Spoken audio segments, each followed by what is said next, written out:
விஜய்க்கு இப்போ டார்கெட் 15, இடைத்தேர்தல் 7 தான் வந்திருக்கு. இன்னும் 9 டார்கெட் பண்ணி 15க்கு பண்ணணும் அப்படின்னு திட்டம் போட்டிருக்கார். சார், நானும் ஸ்டேட் போர்டில் தான் படித்தேன், என் பொண்ணு ஸ்டேட் போர்டில் ப்ரைவேட் ஸ்கூலில் படித்தாங்க, நான் கவர்மெண்ட் ஸ்கூலில் தான் படித்தேன். 3ஆவதுல தான் இங்கிலீஷே வரும். ஆமாம், ஏபிசிடி சொல்லித்தரதே 3ஆவதுல தான். இப்போ அவங்க இங்கிலீஷ் பேசுவாங்கன்னு எதிர்பார்க்க முடியாது. எம்ஜிஆர் என்ன சொல்லுவார், நான் தான் நம்பரு, பின்னாடி இருக்கிறலாம் செய்வார். ஸோ நம்பர் இருக்குதுங்க, நீங்கள் எடுத்துட்டிங்கன்னா வம்பையா. திருச்சி கிழக்கில் யாரோ பேசிக்கிட்டு இருந்தாலும் தற்போதைய முடிவு ஜான் ஆரோக்கியசாமியை அங்கே நிற்க வைத்து அவரை கேபினெட் அமைச்சராக்கி விடுவது. இரட்டை இலை தானாக உதிர்ந்து கொண்டு வருகிறது. ஆனால் உதயசூரியன் இன்டாக்டாக இருக்கிற மாதிரி ஒரு ஃபீலிங் வருது. பை த பீப்புள் நேயர்களுக்கு வணக்கம். பல்வேறு அரசியல், பொருளாதார, சமுதாய பிரச்சனை அலசு கொண்ட நிகழ்ச்சியில் நம்முடைய இன்று அரசியல் விமர்சகர் தேவப்பிரியா வந்திருக்கார். வணக்கம் சார். வணக்கம். நீதிமன்றத்தில் தொடர்ந்து குட்டு வாங்கி கொண்டே இருக்கிறது திமுக. பார்த்தீங்கன்னா அந்த சான்சலர் பிரச்சனையாக இருந்தாலும் சரி, அதுக்கப்புறம் செந்தில் பாலாஜி பிரச்சனை, அப்புறம் பொன்முடி பிரச்சனை, அப்படி தொடர்ந்து அவங்க நீதிமன்றத்தால் குட்டு திருப்பரங்குன்றம் எல்லாத்துலேயுமே எதிர்வினை ஆற்றிக்கொண்டே இருக்காங்க நீதிமன்றம் திமுகவுக்கு. இருந்தாலும் அவங்க சளைக்காமல் வழக்கு தொடுப்பதே எங்கள் முழு பணியாக தொடுத்துட்டு இருக்காங்க. இப்போ நேற்றும் பார்த்தீங்கன்னா பயங்கரமான குட்டு வாபஸ் வாங்குற அளவுக்கு வழக்கு கொண்டு போயிடுச்சு. எப்படி பார்க்குறீங்க? வாபஸ் வாங்குறது இல்லை, வாங்குறீங்களா, நாங்கள் டிஸ்மிஸ் பண்ணுறீங்களான்னு கேட்டுட்டு வாபஸ் வாங்கிடுறோம், டிஸ்மிஸ்ட் ஆஸ் வித்ட்ரான் அப்படின்னு கொடுத்துருக்காங்க. அதாவது ஆதவர்ஜினா பேசுனா நீங்கள் மேடையில் பேசுங்க, முதலமைச்சர் நீங்கள் தான் சார்ஜ் ஷீட்டே போட்டீங்க, அதில் அவர் பேரை போடவே இல்லை, இப்போ அவர் போகக்கூடாதுன்னு எப்படி கேட்பீங்கன்றாங்க. ஸோ விஜயோடு இவர்கள் அண்டர்ஸ்டாண்டிங் வச்சுக்கிட்டு ஒன்று அதில் போடலையா ஏன்னு தெரியாது, இப்போ வந்திருக்கு. அது மாத்திரம் இல்லை, அந்த வழக்கில் போன முறை திமுக வந்தாலே கபில் சிபல், முகுல் ரோத்தகிலாம் வந்தால், இப்போ ரஞ்சித் குமார்னு யாரோ வந்திருக்காங்க. ஸோ எனக்கு வளர்த்து விடுறாங்களே அடுத்த தலைமுறையை. இல்லை, எனக்கு வந்த தகவல்கள் 10ஆம் தேதி விஜய் போகும் பொழுது செந்தில் பாலாஜியும் அசோக்கும் அங்கே இருக்கக்கூடாதுங்கிறது ஒரு கோரிக்கை. அதுக்காக கைது செய்வதை தடுக்க இன்னைக்கு ஹைகோர்ட்டில் செந்தில் பாலாஜி இது வருது. அதில் ஒரு கண்டிஷனாக சென்னையில் போய் டெய்லி அடையார் போலீஸ் ஸ்டேஷனில் கையெழுத்து போடணும், காலையில் சாயங்காலம்னா அவர் வர முடியாது. ஸோ விஜய் சேஃபாக போயிட்டு வந்துடலாம். இல்லை இன்னைக்கு சாயந்தரமோ நாளைக்கோ எல்லாம் இப்போ போலீஸ் அரெஸ்ட் பண்ணாலும் இந்த நீங்கள் இது தாவேகா கைதுகளும் உங்களுக்கு மாரிதாஸாக இருக்கட்டும், அனிதா ராதாகிருஷ்ணனுக்கு ரிமாண்ட் கிடைக்கல. ஸோ இவரை கைது பண்ணாலும் விட்டுருவாங்களான்னு சொல்லிட்டு கரெக்டாக 9ஆம் தேதி நைட்டு இன்னைக்கோ இல்லாட்டி நாளை காலையில் அந்த மாதிரி கைதாகப்படலாமா? கைதாகலாம். இல்லை வழக்கம் போல பொருளையாகவே இருக்குமா? இல்லை இன்னைக்கு அண்டர்ஸ்டாண்டிங்கில் கோர்ட்டில் டெய்லி ஸ்டேஷனில் 2 தடவை, காலையில் ஒரு தடவை, சாயந்தரம் கையெழுத்து போடணுன்னா அவர் மெட்ராஸை விட்டுட்டு போக முடியாதுல்ல. ஸோ அந்த மாதிரி ஒன்று அவர் கரூரில் அந்த நேரத்தில். ஏன் சார் இதுவரை கண்டுபிடிக்க முடியல 2 பேரையும்? சார், ஒரு 2 காரணம் சொல்கிறாங்க. ஒன்று போலீஸ் துறையில் இவர்களுக்கு வேணுமளவு தகவல்கள் இருக்கிறது. ஸோ எது பண்ணாலும் முன்னாடியே வந்துடுது. நம்ம திருவண்ணாமலை தலைவர் வீட்டுக்கு போனப்போ நீங்கள் வந்திருக்கீங்க, அவர் வருவார்னு கேட்டாங்களாம். கரூரில் அதே மாதிரி அது சேகர் பாபுவோடைய வந்த இன்ஃபர்மேஷன் சொன்னாங்க இல்லையா? இல்லை அங்கே அதெல்லாம் சின்ன குழப்பம் இருக்கு. அங்கே சேகர் பாபுன்னா இங்கே கரூரில் அவங்க ஒரு கலெக்ஷன் சென்டர் வச்சுருந்தாங்க. அப்போ நம்ம ஆஃபீஸில் வாசலில் வர்றவங்க உட்கார்றதுக்கு ஒரு 3 பேர் உட்கார்ற மாதிரி சோஃபா போட்டிருக்கீங்க. அங்கே ஒரு 30-40 பேர் உட்கார்ந்து ஒரு 12 கேஷ் கவுண்டர், ஒரு கவுண்டர்லேயும் 2 கேஷ் கவுண்டிங் மிஷினோட இந்த ஆபீஸ் இருக்குதுங்கிறது இதுக்கு முன்னாடி 5-6 முறை கரூரில் ரெய்டு பண்ணியிருக்காங்க. எப்போ போனாலும் சக்தி மெஸ்ஸு, கரூர் மெஸ்ஸு, அப்புறம் அந்த பில்டர்னு பேர் சொல்லுவாங்க. ஆனால் இந்த முறை சேகர் பாபு தான் இந்த அட்ரஸை சொல்லி இந்த இடத்துக்கு போய் பாருங்க, இங்கே தான் தமிழ்நாட்டுடைய 40% டெண்டர் மற்றும் கேஷ் மூலமாக கடன் கொடுக்கும் பிஸ்னஸ் நடக்குதுன்னாங்க. அப்படின்னு ஒரு இன்ஃபார்மராக மாறி இருக்கு, இன்ஃபார்மராக அங்கே செட்டப் பண்ணியிருக்கார். ஸோ சேகர் பாபு தன்னை காப்பாற்றிக் கொள்வதற்கு என்ன பண்ணுறாருன்னு, இப்போ சேகர் பாபுவை எதிர்த்து தோற்ற சினோரா அசோக்கு மேயர் பதவிக்கு எனக்கு கொடுக்கணும்னு கேட்டுக்கிட்டு இருக்காராம். ஸோ இவர் சார் பாபு ஸ்டாலினை தோக்கடிக்க பாபுக்கு ஏதாவது கொடுத்தானுல்ல? இல்லை அவர் சார் எம்எல்ஏ மேயராக முடியாது. ஸோ அவர் எம்எல்ஏ ரிசைன் பண்ணிட்டு வரணும். என்ன இருந்தாலும் அந்த இடத்த விட்டு போனாங்க. அதுக்கு திருப்பி எம்எல்ஏ தோத்தா என்ன ஆகுறது? ஏதோ ஒரு முறை ஜெயிச்சாச்சுங்க. இது ஏதாவது சினிமாவில் ஒரு சில டைரக்டர் ஒரு படம் நல்லா நடிப்பாங்க, அவங்க லைஃப் டைம் கதையை வச்சுக்கிட்டு, அதுக்கப்புறம் அவங்க வெற்றி பெற மாட்டாங்க. ஸோ ஒன் டைம் ஒண்டர் அந்த மாதிரி விஜய் ஆகிடுவார் என்ற ஒரு நம்பிக்கை திமுகவுக்கு இருக்குது. ஸோ இவங்களுக்கும் அந்த பயம் இருக்கிறதுனால, அதுவும் சென்னை சிட்டியில் அந்த ரிஸ்க் எடுக்க மாட்டாங்க. ஸோ சினோரா அசோக் இது பண்ணு சேகர் பாபு கைதியும் நோக்கி போயிட்டுருக்கு. பட் கண்டிப்பாக கரூரில் நாளைக்கு இவர் வரக்கூடாது. ஒன்று இன்னைக்கு இந்த மாதிரி ஒரு கண்டிஷன், இல்லாட்டி இன்று மாலை கைது வரலாம். சார், இப்போது இன்னொரு விஷயம் பார்த்தீங்கன்னா, பலரும் சும்மா பயங்கரமாக தாவி போகிறாங்க தாவேக்காக்கு. சனிக்கிழமை என்பதே ஒரு உற்சவமாக திருப்பதி பெருமாள் கோயிலுக்கு போகிறாங்களா இல்லையோ எல்லாம் பனையூருக்கு போகக்கூடிய சூழ்நிலை ஆகி போச்சு சனிக்கிழமைக்கு.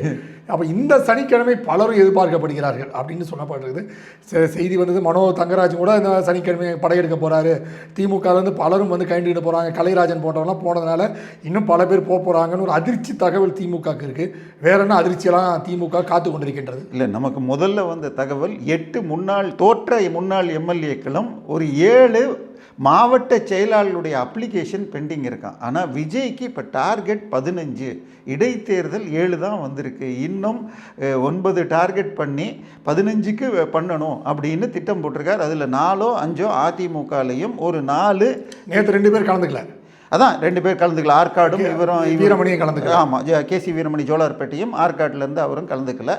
ஸோ இங்கே 4லேருந்து 5ம் திமுகவில் 4ம் ட்ரை பண்ணிகிட்டு இருக்காங்க. திமுக சார்பாக ஒரு முன்னாள் முதலமைச்சர், ஒரு தடவை 2 தடவை இல்லை 3 முறை முதலமைச்சராக இருந்தவர், டீ கடைக்காரரு, அவர் தன் மகனை அனுப்புகிறேன்னாராம். அவர் எக்ஸ்-எம்பிப்பா, அவர் வந்து என்ன பிரயோஜனம், செங்கோட்டைக்கு நாங்கள் போகலை, எங்களுக்கு இங்கே இருக்கிற கோட்டையை காப்பாற்றணும் அப்படின்னு செங்கோட்டை சொல்ல, நீங்களும் வந்தால் சேர்த்துக்கிறோன்னு இருக்காராம்.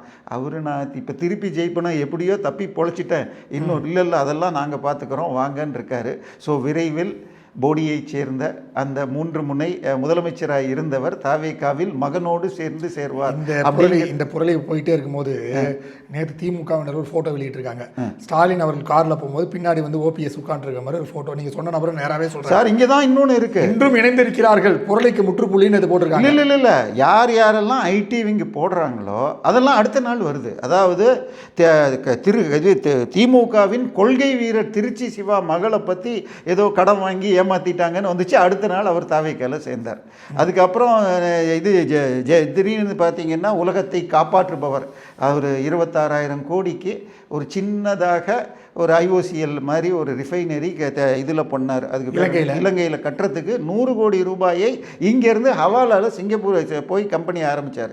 அதில் கின்னஸ் ரெக்கார்டாக ஒரு சிங்கிள் கேஸில் 900 கோடி ஃபைனு இடி போட்டிருக்கு, ஸ்டே வாங்கி வச்சுருக்கார்.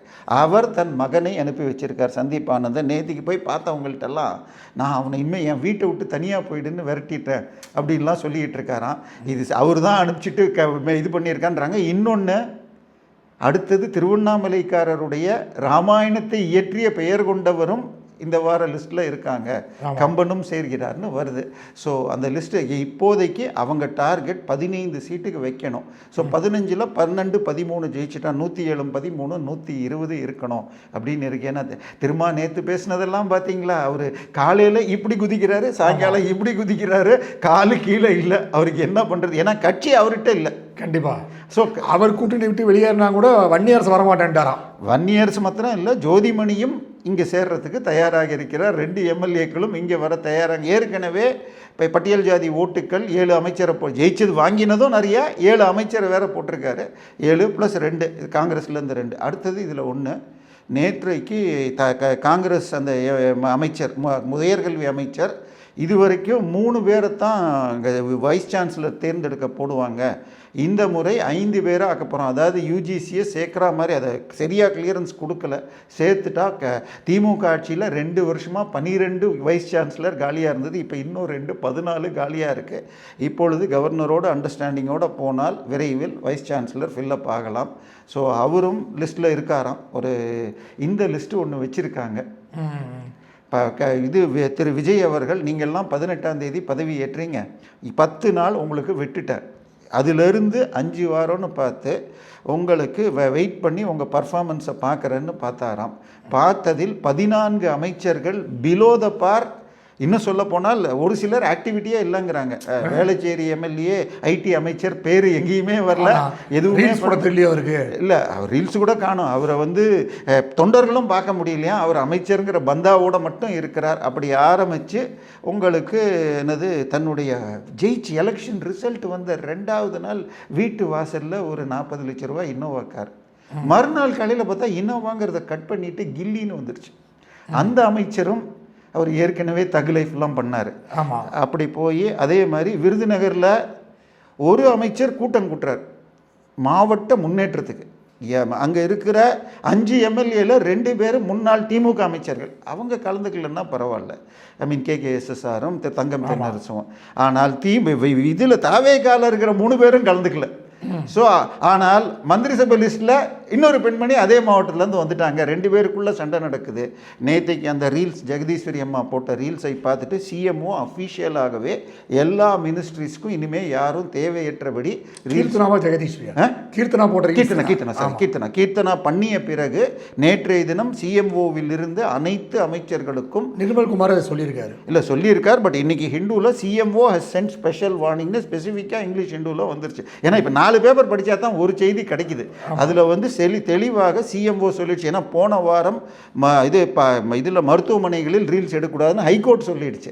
ஸோ இப்போ நேற்றுக்கு போய் அவங்க ஸ்கூலில் எடுக்கிறாங்கன்னா, சார் நானும் ஸ்டேட் போர்டில் தான் படித்தேன், என் பொண்ணு ஸ்டேட் போர்டில் ப்ரைவேட் ஸ்கூலில் படித்தாங்க, நான் கவர்மெண்ட் ஸ்கூலில் தான் படித்தேன். 3ஆவதுல தான் இங்கிலீஷே வரும். ஆமாம், ஏபிசிடி சொல்லித்தரதே 3ஆவதுல தான். இப்போ அவங்க இங்கிலீஷ் பேசுவாங்கன்னு எதிர்பார்க்க முடியாது. உடனே இந்த அம்மா என்ன பண்ணியிருக்கு, தான் ப்ரைஸ் வாங்கினதை போட்டு நானும் கவர்மெண்ட் ஸ்கூல். உங்கள் பசங்க யாரெல்லாம் படிச்சிருக்காங்க கேள்வி கேட்டிருக்காங்க. இல்லை இப்போ இவங்க சொந்தக்காரங்க யார் படிக்கிறாங்கன்னு அதையே சொல்லணும்ல. ஏன் ஜேசன் சஞ்சய் எங்கே படித்தார், சீமானுடைய மகன்கள் எங்கே படிக்கிறாங்க, எல்லாரையும் கேளுங்க. மகேஷோட பையன் தான் படித்தார், அன்பில் மகேஷ் பையன் இப்போ லண்டனில் போய் நாளைக்கு நேற்று ஒருத்தர் போயிருக்காரு. அது போனது வந்து என்னது, இப்போ இந்த அவர் போகிற 2.5 கோடி ரூபா காரை சப்ளை பண்ணுற கம்பெனியோடைய சிஎம்டியுடைய 3 மாத டிப்ளமோ கோர்ஸ் சர்டிஃபிகேட் வாங்குறதுக்குன்னு சொன்னாங்க. ஆனால் சிக்கல் என்னன்னா, நம்ம பிடிஆர் ஒரு ஆடியோ ஒன்று லீக் ஆச்சா? ஆமாம், 3000 கோடி 30,000. தயவு செய்து சைபர்லாம் விட்டுறாதீங்க. சைபருக்கு மரியாதை இல்லை முன்னாடி நம்பர் இருந்தால் சைபர் உண்டு. எம்ஜிஆர் என்ன சொல்லுவார், நான் தான் நம்பரு, பின்னாடி இருக்கிறலாம் சைபர். ஸோ நம்பர் இருக்குதுங்க, நீங்கள் எடுத்துட்டீங்கன்னா வம்பையா. அதனால அந்த ஆடியோ லீக்குக்கு யார் காரணமோ இப்போ அவர் எம்பியாவே ஆயிட்டார். பிரவீன் சக்கரவர்த்தி தான் அதை ரிலீஸ் பண்ணாருன்னு எல்லாருக்கும் தெரிஞ்சு போச்சு. அது தெரியாத ஆள் தான் கம்மி.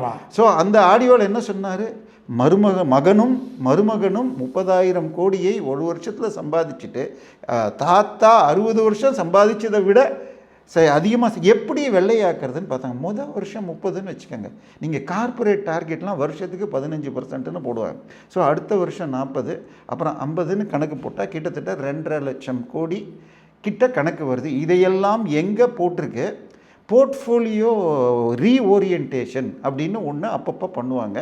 இன்னொன்று, அமைச்சராக இருந்தால் நீங்கள் வந்து உங்கள் சொத்து கணக்கை காட்டணும். இப்போ அமைச்சர் இல்லை, அதனால் இது எல்லாத்தையும் குடகுல வச்சு பேசி இந்தந்த சொத்தை இந்த பேருக்கு இப்படி மாற்றணும், சிலதை டைவர்ஸ் பண்ணலாம் அப்படிங்கிற ஒரு பிளானுக்காக இப்போ இதுக்கு லண்டனுக்கு போயிருக்காங்க. அது தவிர முடிய ரீஆர்கனைஸ் பண்ணோம். அந்த டோப்பா வந்து 2 வருஷத்துக்கு ஒரு தடவை பண்ணலன்னா அது இதாகிருக்கும், ப்ராப்ளம் ஆகிடும். ஆமாம், அது தவிர உடல் செக்கப்பு எல்லாத்துக்கும் போயிருக்காரு. பட் இந்த பக்கம் கட்சியில் மிக பலத்த வெடி இருக்கிறது.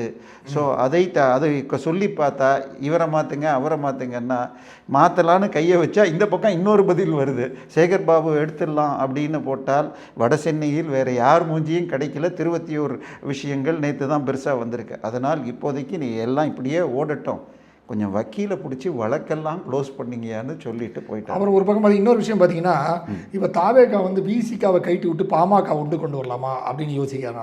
ஏன்னா விசிகா வந்து எல்லா விஷயம், இப்போ அருண் விஷயமா இருந்தாலும் சரி, அந்த சட்டசபை பேரவை செயலாளர் பிரச்சனையாக இருந்தாலும் சரி, எல்லாத்தையும் அவங்க ஆட்டில் நுழைக்கணும். அது இல்லாமல் வந்து அரசு வக்கீல்கள் இதில் வந்து 20% வேணும் அப்படின்லாம் கோரிக்கை வச்சுட்டு இருக்காங்க. ரொம்ப பிரச்சனை பண்ணிட்டு இருக்காங்க விசிகே. ஸோ விசிகேவை தனியாக கைட்டு விட்டு பாமகவை உள்ளே கொண்டு வந்துட்டா நமக்கு இஷ்யூ பிரச்சனை இல்லாமல் இருக்கும் அப்படின்னு ஒரு பக்கம் யோசித்தாலும் கூட, இன்னொரு பக்கம் என்ன பண்ணுறாங்களாம், வன்னியர் சங்கங்கள் வந்து அன்புமணியை பார்த்து நீ ரொம்ப அங்கே போய் சேராதீங்க, எங்கள் ஓட்டு உங்களுக்கு செதறிடும், ஜாக்கிரதை வன்னியர் ஓட்டு அப்படின்னு ஒரு பக்கம் வன்னியர் சங்கங்களும் எச்சரிக்கிறது. பார்த்தீங்கன்னா ஆனந்தெல்லாம் பார்த்தீங்கன்னா வாசல்லே வந்து கூப்பிட்டு போகிறாரு, பக்கத்துலேயே சேரில் உட்காராரு, அவர் அமைச்சர் பதவி சேரில் உட்காராமல் பக்கத்து சேரில் உட்காராரு, பதறி போகிறார் அன்புமணி, இது போன்ற விஷயம்லாம் வருது. ஸோ விசிகாவை விட்டு நகன்று பாமக போவதற்கு விஜய்க்கு வாய்ப்பு உள்ளதா? சார், வன்னியரசு எவ்வளோ பெரிய அறிவாளி தெரியுமா? விஜயை யூதாஸ் காரியோத்துன்னு சொல்லியிருக்கார். அப்போ யூதாஸோடு இவர் இதுலேயே உட்கார்ந்துருக்காருன்றப்ப அவருக்கு எவ்வளோ தியாகம் பண்ணியிருக்கார். சார், வன்னியரசு ரொம்ப தெளிவாக இருக்கிறார். தனக்கு தேவை பதவி, ஆனால் எவ்வளோ தள்ளி வைக்கலாமான்னு பார்க்குறாரே தவிர திருமாவளவன் ஏதாவது முடிவெடுத்தால் ஜோதிமணியோடு சேர்ந்து கொண்டு இவர் விசிலில் ஐக்கியமாகி விடுவார். இப்போ நீங்கள் கேட்ட கேள்வி என்னன்னு சொன்னால், தாவேக்காவுடைய வெற்றிக்கு மிகப்பெரிய இது சென்னை மண்டலம். சென்னையில் 38 சீட்டில் போன முறை ஒரே ஒரு சீட்டு அதிமுக ஜெயிச்சிச்சு. இந்த முறை 2 திமுக 2 அதிமுக. சென்னையில் சேகர் பாபுவும் இவரும் மட்டும் ஜெயிச்சது. ஆமாம், இளையவர் மட்டும் ஜெயிச்சார். ஆமாம், அவ்வளோதான் ஜெயிச்சது. அந்த பக்கம் திருத்தணியும் இதுவும் ஜெயிச்சாங்க. மதுராந்தகம் இந்த பக்கம் வந்தாச்சு இப்போது. ஸோ அதுக்கு அடுத்து இருக்கிற ஜோனான இந்த வட தமிழ்நாட்டில் தான் அதிகமான சீட்டை அதிமுக ஜெயிச்சிருக்கு. நான் சொல்ல வேணாம், சிவி சண்முகமே சொல்லியிருக்காரு. ஸோ அதை உடைச்சிட்டா இந்த பக்கம் வந்துட்டா 41 ஜெயிச்சதே வன்னியர் ஓட்டு பாமகவால் தான். அவ்வளோதான். இன்னும் சொல்ல போனால் எடப்பாடியிலேயே அந்த ஊரில் 30% தான் கொங்கு வேளாளர்கள், 40% வன்னியர்கள். ஸோ அதனால தான் போன முறையே 10.5 கொடுத்தது. ஸோ வன்னியர்களை இங்கே இழுத்துட்டால் இவங்களுடைய ஓட் ஷேரு இப்போ 35 ஒரு 5 குறையுதுன்னு பார்க்குறாங்க. அதாவது இப்போ இவங்க எடுத்த சர்வே படியே, ரூட் எடுத்தது படியே இப்பொழுது 29லேருந்து 30 தான் இருக்குது. அம்மா பையன் சொன்னான் பேரன் சொன்னான்னு போட்டவங்க எல்லாம் சட்டம் ஒழுங்கு இதுன்னு போகிறாங்க. ஸோ இந்த காங்கிரஸுடைய 4 முஸ்லீம் லீக்னால் முஸ்லீமில் இன்னும் அதிகமாகுதுன்னு போட்டால் 37 38 வருது. இவங்க சேர்ந்துட்டா ஒரு 5% 42 போயிடுச்சுன்னா திமுக 25 இவங்க 20ன்னு வச்சுக்கிட்டா கூட ஒன்றும் வராது. கிட்டத்தட்ட 2024 பாராளுமன்றம் படி 15க்கும் 15 ஜெயிக்கலாம். இல்லை 13 தொகுதிக்கு குறையாமல் இடைத்தேர்தலில் வெற்றி பெற வேண்டும். அதற்கு என்ன பண்ணணும்? ஸோ இந்த 4 வந்தாலும் நம்ம தனியாக 120 தாவேக்காய் எடுக்கணும். அதை அச்சீவ் பண்ணிட்டால் பிப்ரவரியில் தேர்தல் வராது.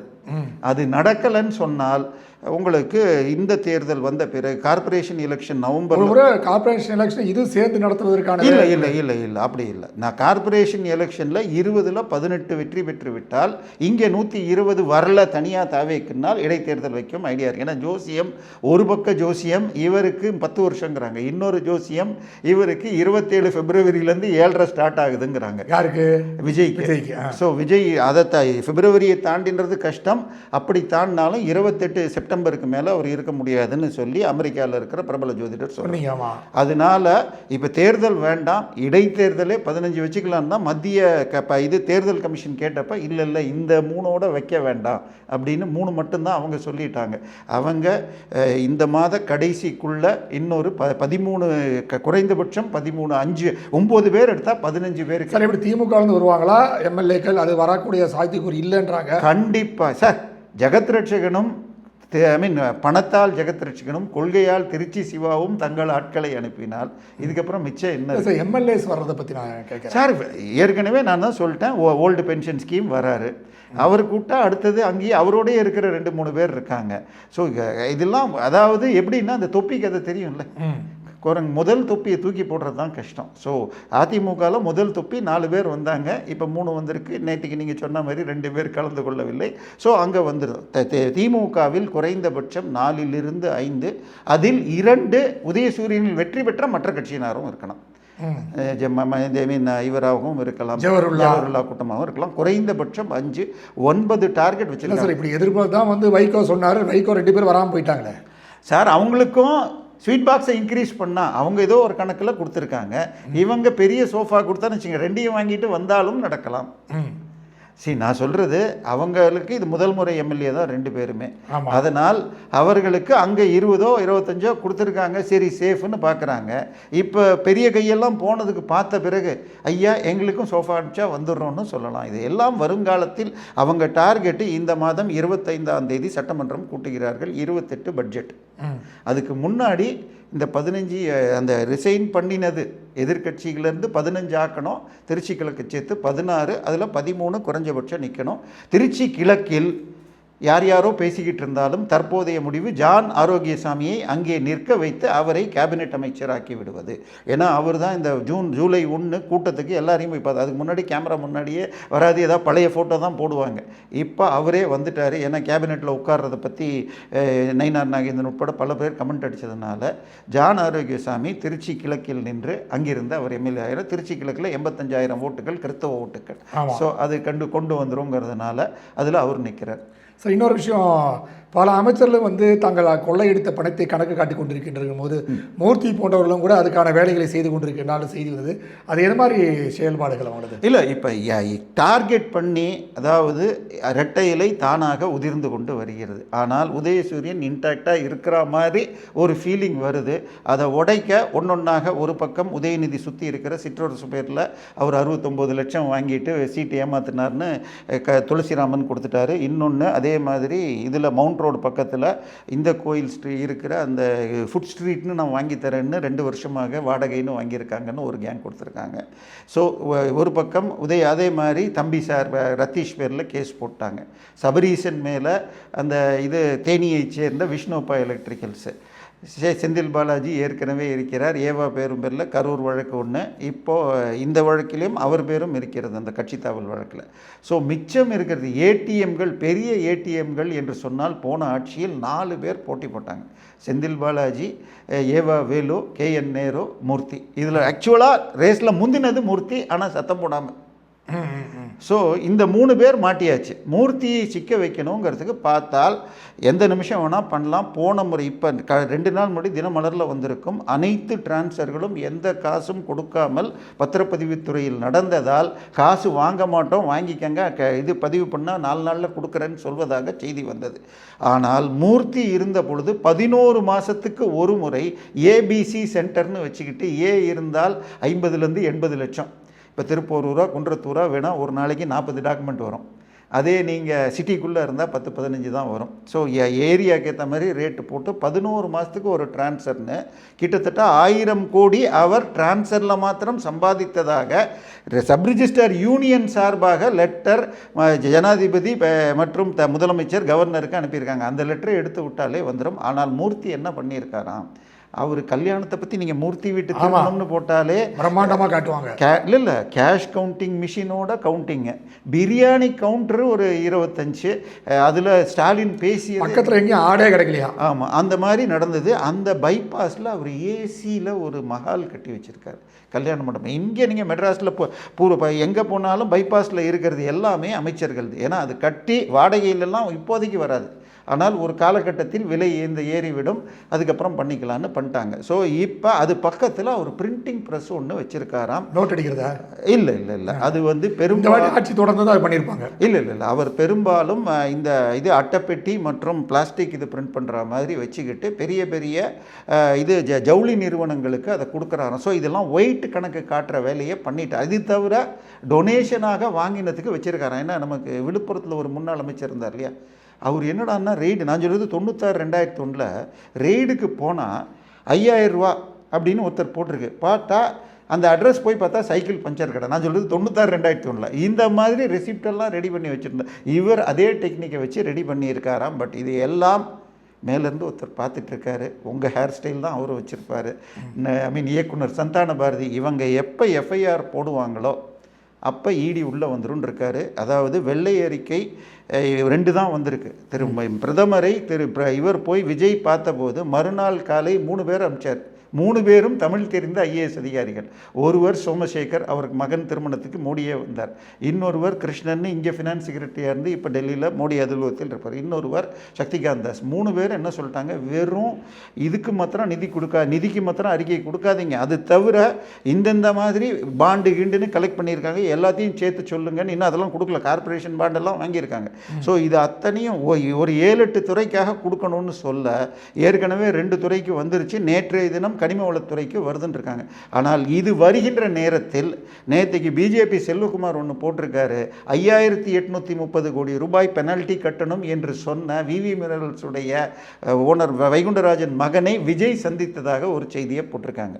ஸோ இது எங்கே போகுதுன்னு தெரியல. இப்போ திரு விஜய் அவர்கள் ஒரு லெட்டர் சீஃப் ஜஸ்டிஸ் ஆஃப் இந்தியாவுக்கு எழுதியிருக்கார். அதாவது நாங்கள் SIT போட்டு இந்த வெள்ளை அறிக்கை சொல்லும் நஷ்டங்கள் பல 10,000 கோடிகள்னு பண்ணுறதை கண்டுபிடிக்கிறோம், அதுக்கு எங்களுக்கு ஓய்வு பெற்ற நீதிபதி உச்சநீதிமன்ற நீதிபதியை கொடுத்துருங்கன்னு கேட்டிருக்காரு. அதே மாதிரி டாஸ்மாகில் இது மாநில உரிமையை பறிக்கும்னு போட்ட அந்த இது வித்ட்ரா பண்ணுறார் அப்படின்னு சொன்னால் ஆகாஷ் பாஸ்கர், ரத்தீஷ், ஜூஜு, இதெல்லாம் நமக்கு பேர் தெரியாது சார். இதெல்லாம் கொஞ்சம் இப்போ தான் தெரிஞ்சுது. அவர் ஜூஜு என்ன எழுதுனார் தெரியுமா, என்னுடைய வாட்ச் கலெக்ஷன் மதிப்பு $250 மில்லியன். அப்படின்னு போட்டால் ஒரு 250 கோடி தான் வருது. ஆமாம். அப்படி வாட்ச் மாத்திரம் வாங்குறாங்க. அவர் ரொம்ப சின்னதாக ஒரு 350 கோடிக்கு குடிசை தொழில் பண்ணுறாரு.